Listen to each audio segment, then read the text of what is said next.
Hi guys, it's my sister's birthday and yan, paalis na kami ngayon. And we are going to San Fernando, Pampanga. Magdi-dinner lang kami to celebrate her birthday.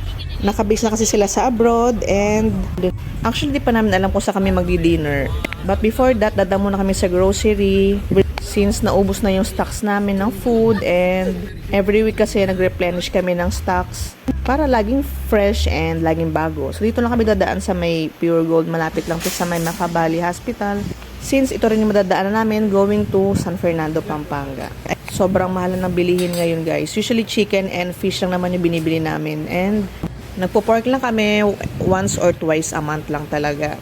And dito sa branch ng Pure Gold, fresh yung mga meats nila and okay din naman. So bibili kami ng fish, chicken, and konting pork. Syempre di mawawala yung root beer. Ito lang kasi yung naiinom ko na soft drinks and as much as possible, ayoko ng soft drinks din. And syempre yung Yakult, para sa mga masiselang tiyan tulad ko. And then kukuha lang kami ng konting pansit canton, yan. As much as possible talaga. Kailangan once or twice a month lang kami kumakain ng processed foods like noodles, chips, ayan. And hindi na rin kami bumabata ni Ayan, pero syempre, ice cream, pwedeng-pwede yan. So, try natin yung bago yata ng Cornetto na strawberry and matcha. Konti lang naman yung pinamili namin, good for 1 to 2 weeks lang yan. Since babalik kami ng Manila, yan, kasi may mga inaasikaso din ako doon. So rin kami dumaan, since ito yung way din namin going sa San Fernando, doon na rin kami maghahanap ng mga kainan. So around mga 6 PM na rin to guys. Ayan, i-try natin yung mga pinamili namin. Ito yung binili nila Alex na Bites Me ng Selecta. Ito, nagustuhan ko yung lasa niya, masarap siya. And then, try na natin yung strawberry matcha cornetto.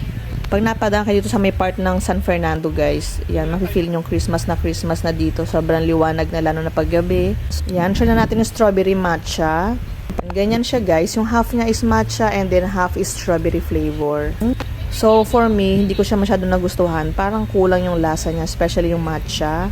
So kung mahilig kayo sa matcha flavor, medyo matabang yung part niya na yun. Pati yung strawberry niya, medyo bland yung lasa niya.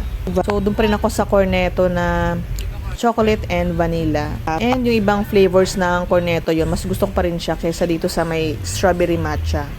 Basta parang may kulang sa lasa niya guys, ganon. Yan, kung naghahanap kayo ng mga Christmas decor dito sa may part ng San Fernando, yan marami kayong mahahanap dito na mas mura compared sa malls and sa ibang stores. And yan, i-try din daw ni Alex tsaka ni Miggy. And hindi rin nila masyado nagustuhan, parang kulang yung lasa niya.